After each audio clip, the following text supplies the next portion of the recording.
Everybody, how you doing? It's your boy, Coach Vic, certified land investor. Glad to be here with you. Today is October 26, 2022. Now, as always, before we begin, let me know if you can see me, hear me okay. Hopefully you guys are in good health and in good spirits, because the information I'm about to provide is information that was kind of kicking around my head a little bit for a while, but it's kind of hard to say when you're just looking at stuff from your own perspective. But when you can hear other people's opinions who are also in this industry and doing big things in this industry, and you start to put everything together, first off, you get to say, oh yeah, I was kind of right, pat myself on the back. But in other ways, I wasn't so right. So I'm glad I was able to make any adjustments and corrections before it was too late. So as always, if you can hear me, you can see me, all that good stuff, let me know. But other than that, let's begin. So in case you didn't know, the reason why we weren't able to have a live stream last week is because I was at a land investing conference. Now, real quick, anytime you can go to any type of conference in an industry that you're in, an industry you enjoy, especially something that you're doing outside of work. Well, hell, even with your regular 9-to-5 job, if you still have one, I don't, but you know what I mean. Go to the conferences. Why? Because you will learn a ton, but more importantly, the networking opportunities that are there, especially at these, make money online, even though we're not necessarily online, but these side hustle, these things like that. There's so many people that you get to meet, that you get to talk to, that you get to share experiences with, that you get to bounce ideas off of, that more importantly, you get to partner with or potentially partner with. Like, I don't know how many people who I personally learned from, like going to their events that they're throwing, that they say, hey, I met my business partner, the person you always see me with, at one of these damn things. So, side note, go to these events. They will always enrich your life, your business, and all that good stuff, because this is where everybody gets to talk about the same thing that you guys all find interesting. You get to hear about how other things are working, how things aren't working, how people are doing things on a large scale, how things are doing on a small scale, all that good stuff. And hopefully you're not the most successful person in the room.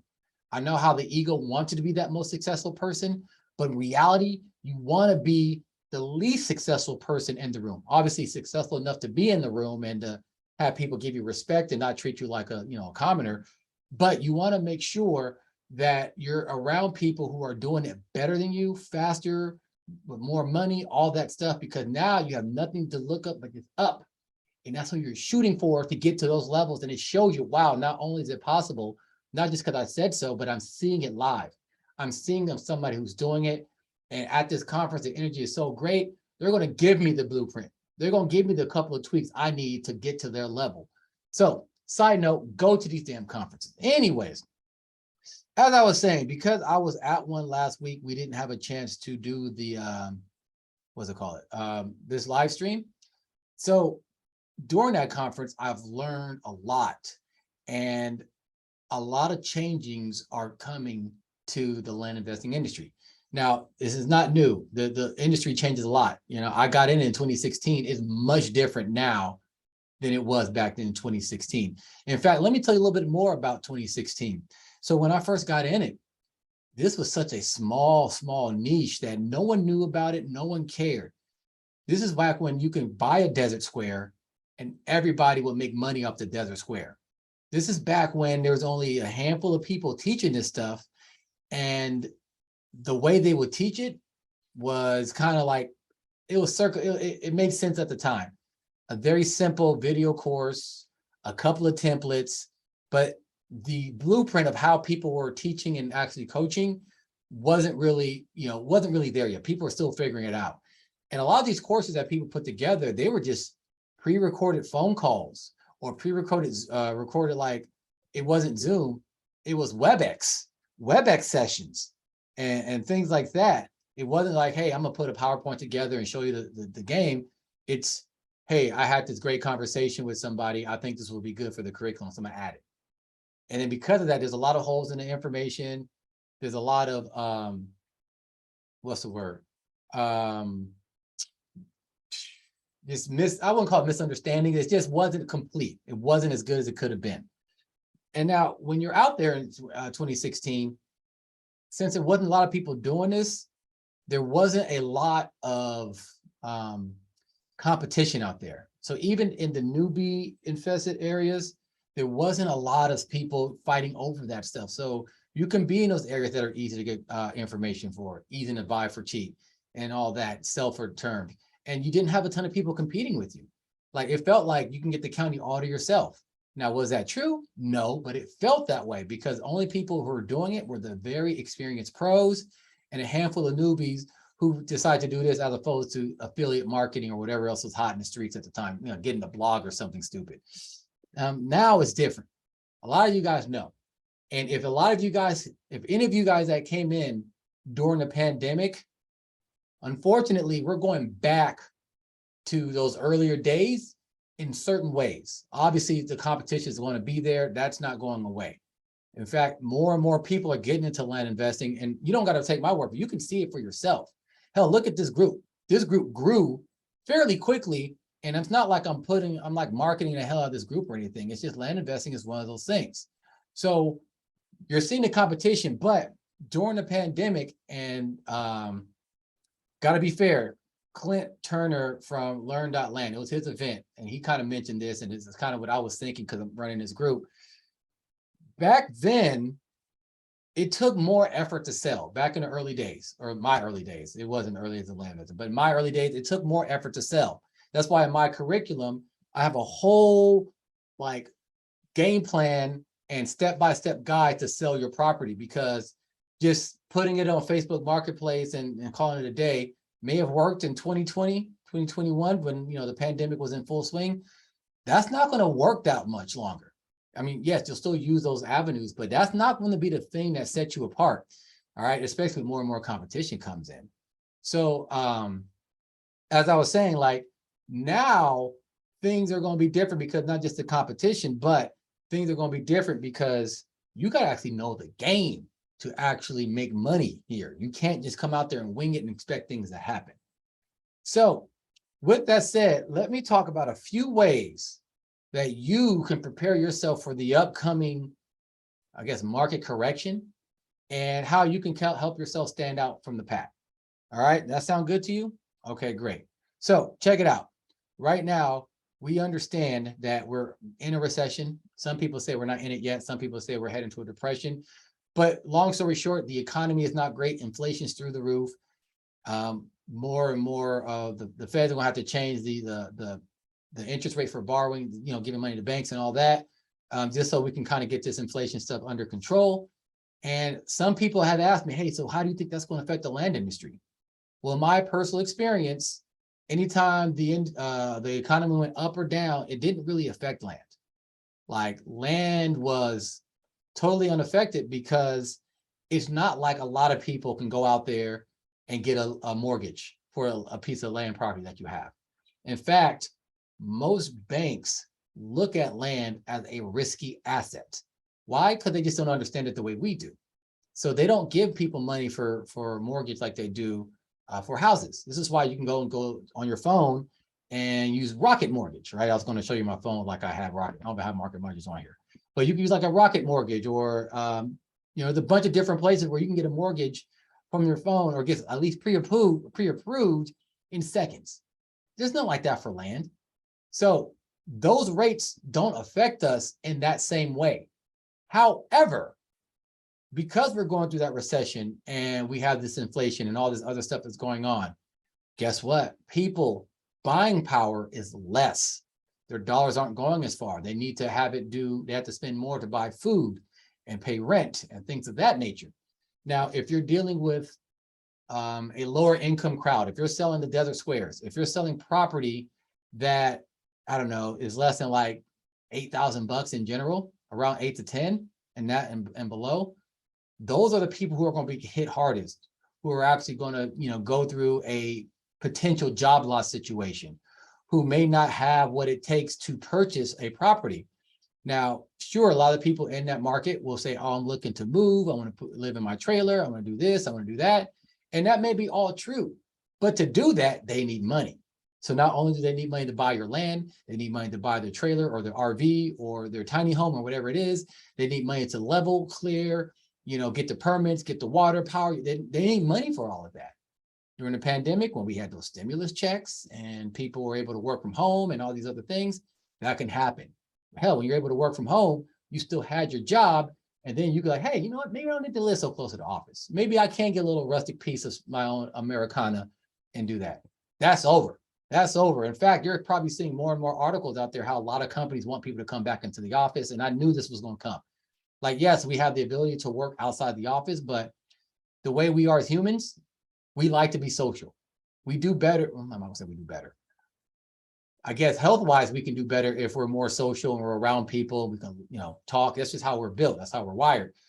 You also may notice, because when I was working software, I used to work with guys that were in Canada, and they didn't get the same type of respect in the office because they weren't with us, even though they were working hard too. And they were intelligent guys.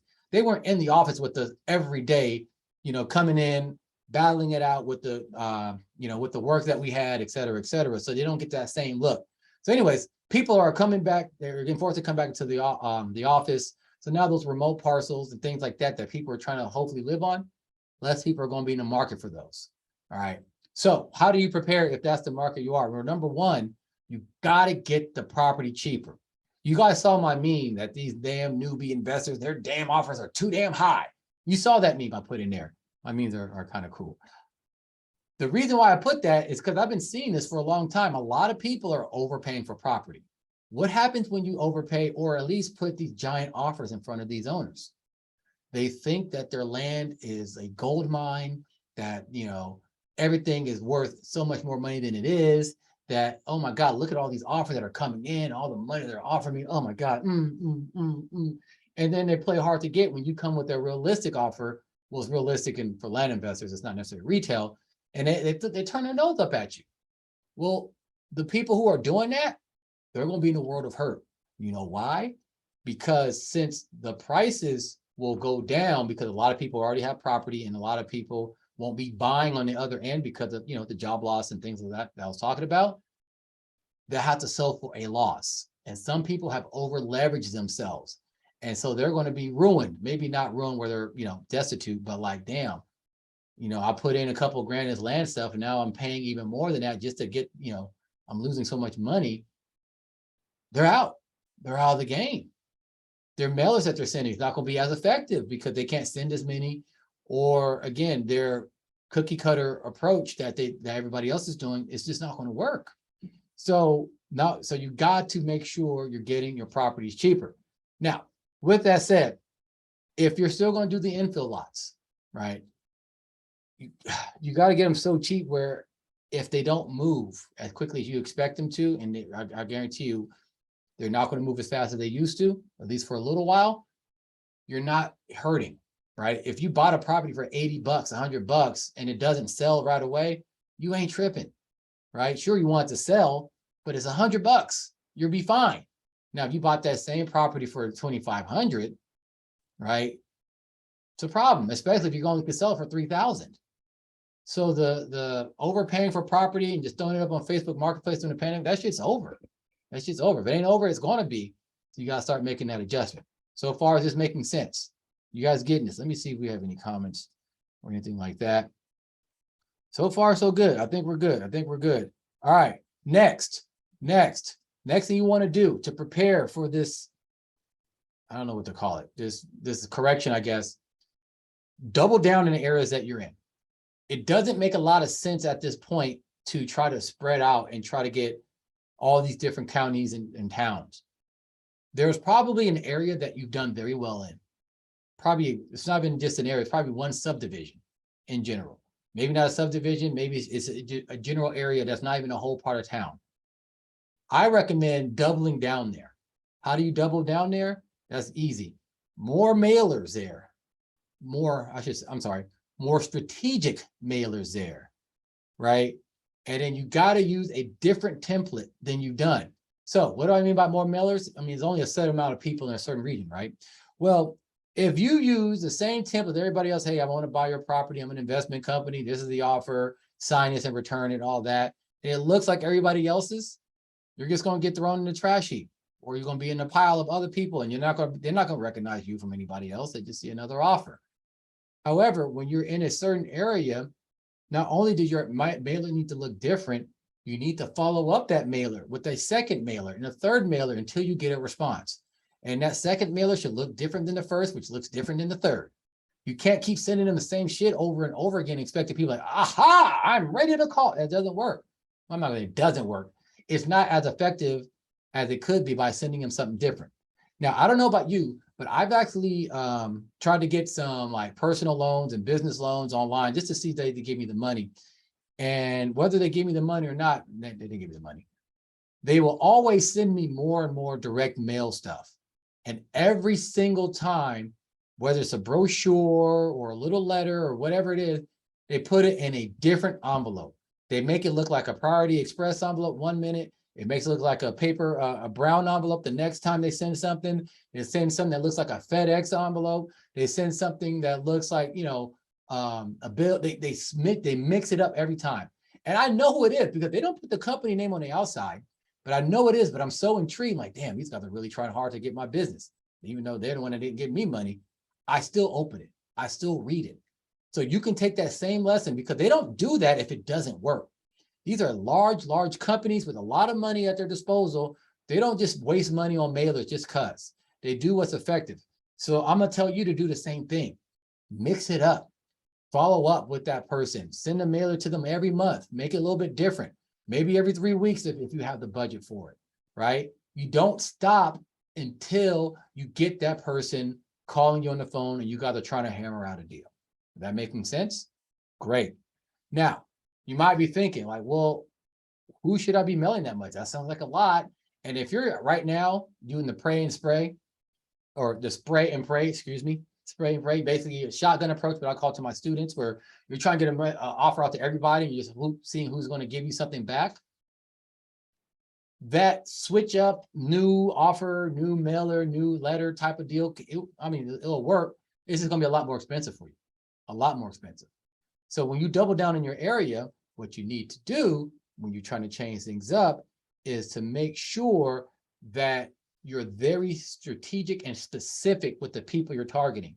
That means just getting a list of people from PropStream or DataTree or wherever you're getting your list. That's good to kind of get things started, but you got to start digging deeper in that list. You got to start looking at these properties beforehand. You got to start seeing, okay, where are the desirable areas and where are not? Okay, this little region here, this are the desirable areas. Okay, John Smith, Tom Ford, blah, blah, blah, all these names. These guys I'm going to pay special attention to. And because their properties are going to be very lucrative because, whatever you decide, they're the ones I'm really going to make sure I follow up with different letters and different that. This other stuff that, it'll be cool. I don't really care if I get it or don't. Those people just mix up your letter a little bit, so you're not sending the same thing, but you're going to have to keep track of that. You got to keep track of that. All right. So you got to be creative with now.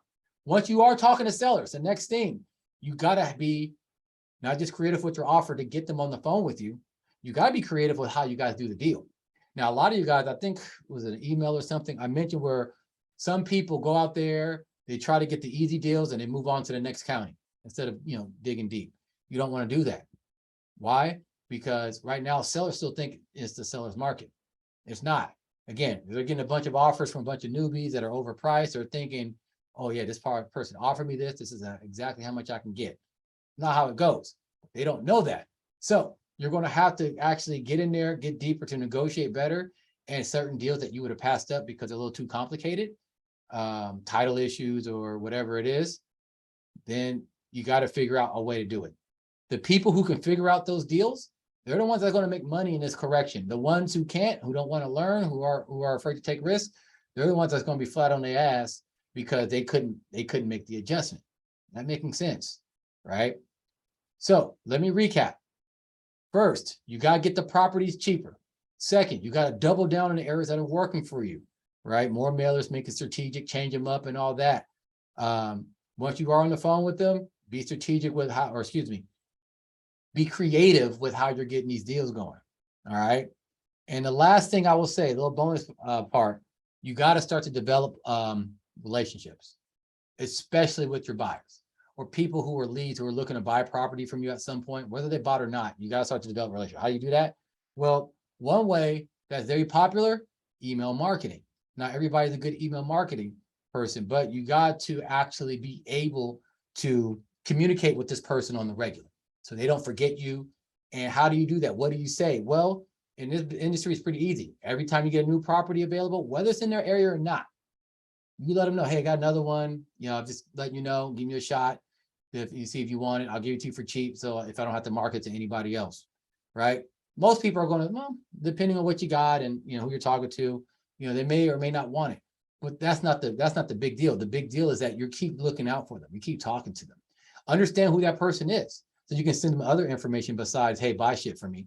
You go like, oh, I get it. You're a really avid outdoorsman. Check this out. This is a pretty cool resource. I think you might find it useful.